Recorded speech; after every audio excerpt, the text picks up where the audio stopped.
When people hear NASA, they first think of the space shuttle program. What people always think of first when they hear NASA is some guy walking on the moon and planting the flag.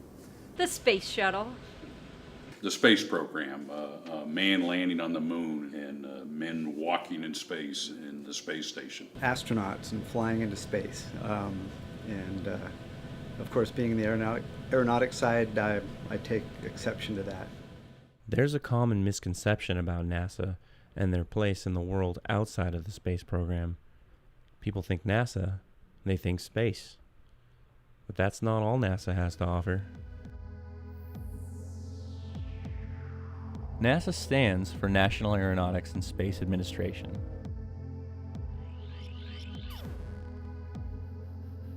NASA does aeronautics. That's the second letter in NASA's aeronautics, and we do a lot of work in that area. Our goal, our mission, is more along the lines of aeronautics or space. The goal of the NASA facility where I work at is to provide world-class wind tunnel testing capability to our customers. This facility was built completed in 1956, back in the late 40s after World War II.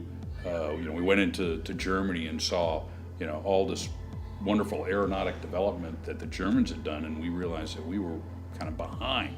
Congress decided, hey, we need to build up our aerospace testing abilities, and so they passed this spending bill called the Unitary Plan, and they built this facility here.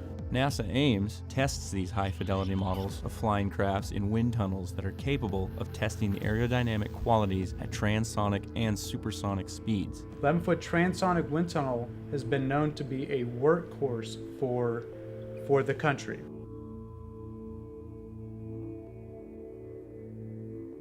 They make sure the craft will fly as predicted by the design engineers. Without the wind tunnel testing, flying would not be as successful as it is today. This is the pressure door. We're standing in front of one of the access, actually one of the only accesses into the 9x7 supersonic wind tunnel. This particular test section runs a nominal speed of 1.5 times the speed of sound to 2.5 times the speed of sound.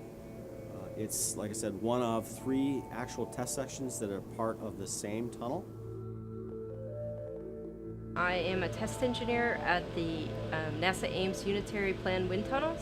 My job entails testing model aircraft in the wind tunnels. Some of the models include scaled airplane models, missiles, and spacecraft. Wind tunnel test programs that I've worked on have ranged from a couple weeks to a couple months. Depends on the availability of models. If it's a new model development can take months, including following the fabrication of models, to the planning and the execution of the test in the actual test section. Well, because we're doing research in the area of aerodynamics, and we can make aircraft more efficient and quieter, I think the public benefits directly from a better environment, quieter environment, and hopefully cheaper airfares in the future.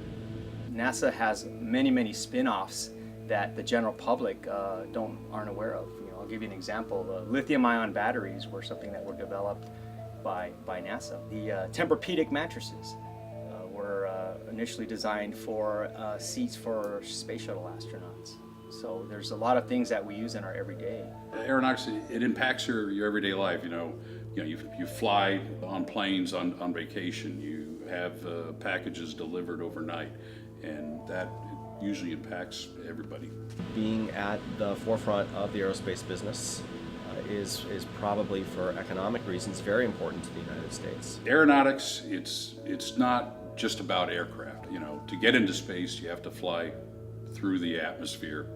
It's not necessarily a mature science. There's a lot of really hard problems left in aerodynamics and in aeronautics. There's the continual drive to make airplanes quieter and more fuel efficient. Aerodynamics is an interesting field with lots of unknowns, and we're still studying things that will make life easier for aircraft designers in the future.